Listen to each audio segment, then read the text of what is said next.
ሰላም ጤና ይስጥልኝ ውድ የተከበራችሁ የቡና ሚዲያና ኮሙኒኬሽን ቤተሰቦች፣ እኔ ተጓዡ ጋዜጠኛ አማኑኤል ኃይለ ነኝ።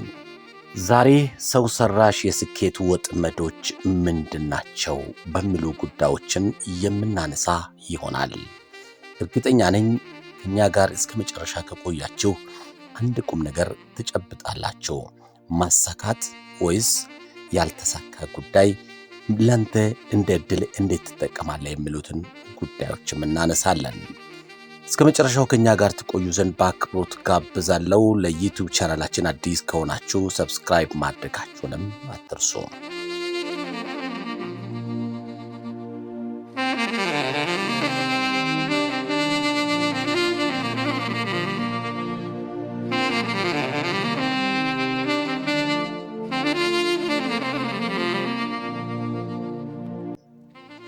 ዓለማችን በአንድ ትልቅ ሕግ ነው የምትመራው።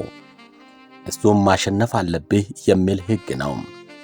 ከልጅነታችን ጀምሮ በደረጃ፣ በውጤት፣ በገንዘብና በስልጣን ሚዛን እንድንለካ ተደርገናል። ማሳካት ካልቻልክ እንደ ውድቅ ትቆጠራለህ። ግብህን ካልመታ እንደ ከሳሪ ትታያለህ። ስኬት ማለት የመጨረሻው መስመር ላይ ደርሶ ዋንጫ ማንሳት ብቻ እንደሆነ ተነግሮናል። ነገር ግን ይህ እውነታ ነውን? ሕይወትን በዚህ መነጽር ብቻ ማየት ትልቅ ስህተት ቢሆንሳም? ዛሬ የስኬታችን መጋረጃ ቀደን የእውነተኛውን ማንነቱን እንፈልጋለን። ዛሬ በቡና ሚዲያና ኮሙኒኬሽን የምንነግራችሁ ምስጢር ምናልባትም ሕይወታችሁን ሙሉ በሙሉ ሊቀይረው ይችላል። ምክንያቱም ማሳካትም ስኬት ነው፣ መውደቅም ስኬት ነው የሚል ነው።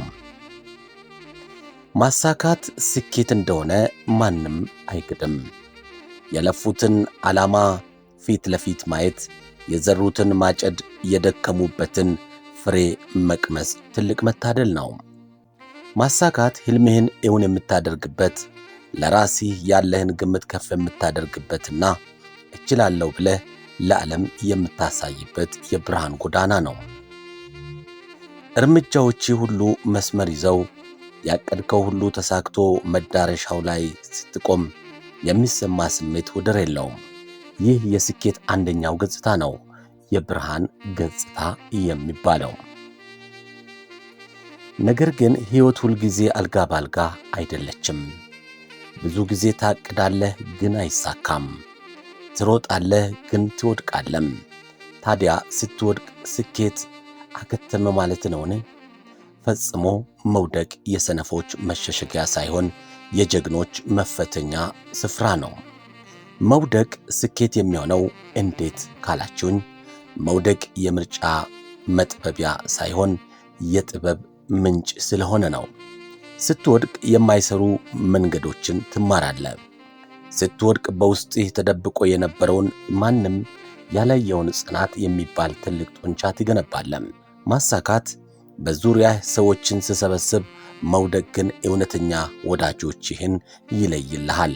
ማሳካት ማንነትህን ሲያሳይህ፣ መውደቅ ግን ባህሪህን ይቀርጻል።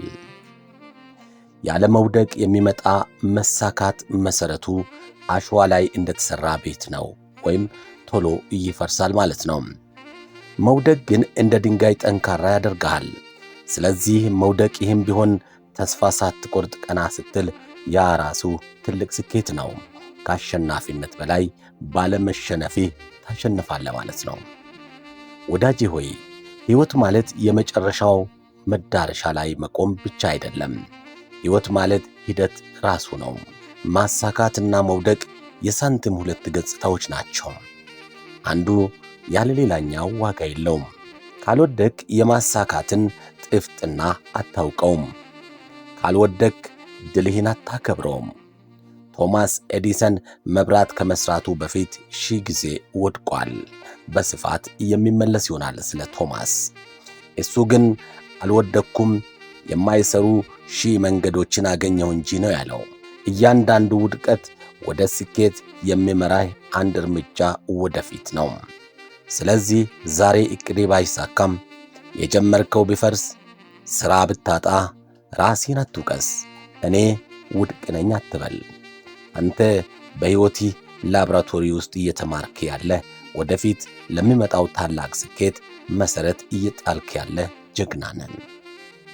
ማሳካትም ስኬት ነው፣ ለደካማ እጆች እረፍት፣ ለልፋት ፍሬ ነውና። መውደቅ ስኬት ነው፣ ለነገ ማንነት ማገዶ፣ ለጥበቢ መጀመሪያ ነውና። ዋናው ቁም ነገር መቆም ብቻ ነው። ጉዞህን አታቁም። ዛሬ በየትኛው የህይወት ምዕራፍ ላይ ነው ያለኸው? በማሳካት ወይስ በመውደቅ? የትም ሁን የት ሁለቱንም የስኬት ክፍሎች መሆናቸውን አትርሳም። ውድቀት ምንድነው? ለብዙዎቻችን ውድቀት ማለት ጉዞአችንን የምናቆምበት፣ ተስፋ ቆርጠን የምንቀመጥበት የመጨረሻው መስመር ሊሆን ይችላል። ነገር ግን ዛሬ ዓለማችንን በብርሃን ያደመቃት ለአንዱ ታላቅ ሰው ውድቀት ማለት የስኬት በር እንጂ የጉዞ ማቆሚያ አልነበረም። እሱ ታላቁ ፈጣሪ ቶማስ ኤዲሰን ነው። ለመሆኑ ቶማስ ኤዲሰን ገና በልጅነቱ ይህ ልጅ ምንም አይማርም፣ አይምሮ ደካማ ነው ተብሎ ከትምህርት ቤት እንደተባረረ ያውቁ ኖሯል? አዎ፣ አስተማሪዎቹ ተስፋ የቆረጡበት ያ ሕፃን እናቱ በቤት ውስጥ ባደረገችለት ከፍተኛ ድጋፍና እገዛ ብቻ ነው ዕውቀትን መቅሰም የጀመረው። ገና በወጣትነቱ የመስማት ችግር ወይንም ከፊል ደንቆሮ ሆነም። ነገር ግን ኤዲሰን ይሄንን አካላዊ ፈተና እንደማይቀብ ሳይሆን ከዓለም ጫጫታ ተለይቶ በፈጠራ ሥራው ላይ ሙሉ ትኩረቱን ለማድረግ እንደሆነ ረዳው። ዕድል ነው የቆጠረው። ኤዲሰን በታሪክ ውስጥ በብዙ ፈጠራዎች ይታወቃል። ነገር ግን ትልቁና ዓለምን የቀየረው ሥራው የኤሌክትሪክ አምፖል ፈጠራ ነው። ይህንን አምፖል ለመስራት ኤዲሰን ስንት ጊዜ የወደቀ ይመስላችኋል? 10 ጊዜ፣ 100 ጊዜ ወይስ 1000 ጊዜ? አይደለም። ቶማስ ኤዲሰን የሚሠራ አምፖል ለመስራት ተቃርቦ 10,000 ጊዜ ወድቋል። ሞክሮ አልተሳካለትም፣ ደግሞም ሞክሮ አልሆነለትም። ላቦራቶሪው ውስጥ ሌሊትና ቀን እየደከመ ከሰልና የተለያዩ ብረታ ብረቶችን እየቀያየረ ደጋግሞ ፈተነም። ሳይንቲስቶቹና ረዳቶቹ ሳይቀሩ ይህ አይሆንም፣ ተስፋ ቁረጥ እያሉ ጥለውት ወጡም። አንድ ቀን አንድ ጋዜጠኛ ወደሱ ቀርቦ ጠየቀው፣ ለመሆኑ 10,000 ጊዜ ወድቀህ ሳይሳካልህ ሲቀር ምን ተሰማህ? ለምን ተስፋ አትቆርጥም? የሚል። የኤዲሰን ምላሽ ግን ዓለምን ያስገረመና ዛሬም ድረስ ታላቅ የሕይወት ትምህርት የሆነ ነበረም። ኤዲሰን እንዲህ አለም፣ እኔ 10,000 ጊዜ አልወደኩም፣ ይልቁኑ የማይሰሩ 10,000 መንገዶችን በተሳካ ሁኔታ አግኝቻለሁ የሚል ነው። ይሁት እንግዲህ ውድቀትን ያየበት መንገድ። እያንዳንዱ ስህተት ለሱ ውድቀት ሳይሆን ወደ እውነቱ የሚወስደው አንድ እርምጃ ነበረም። እናም በመጨረሻም በ10,001ኛው ሙከራው ዓለምን በብርሃን አደመቃት። የቶማስ ኤዲሰን ታሪክ ለእኛ ትልቅ መልእክት አለው። ዛሬ በሕይወታችሁ፣ በሥራችሁ፣ በትምህርታችሁ ወይም በጀመራችሁት አዲስ ቢዝነስ ላይ ስንት ጊዜ ወድቃችኋል? 1 ጊዜ፣ 2 ጊዜ ወይስ 10 ጊዜም? ያስታውሱ፣ ትልቁ ውድቀት መውደቅ ሳይሆን ወድቆ መቅረትና ተስፋ መቁረጥ ነው። ኤዲሰን በየቀኑ ይወድቅ ነበር፣ ነገር ግን በየቀኑ ይነሳ ነበር። እያንዳንዱ ውድቀቱ ለቀጣዩ መነሳት ጉልበት የሆነው ነበር። ስለዚህ ዛሬ በሕይወቱ ፈተና ሲገጥሞ፣ እቅዶ ሳይሳካ ሲቀር ጉዞውን አያቁሙ።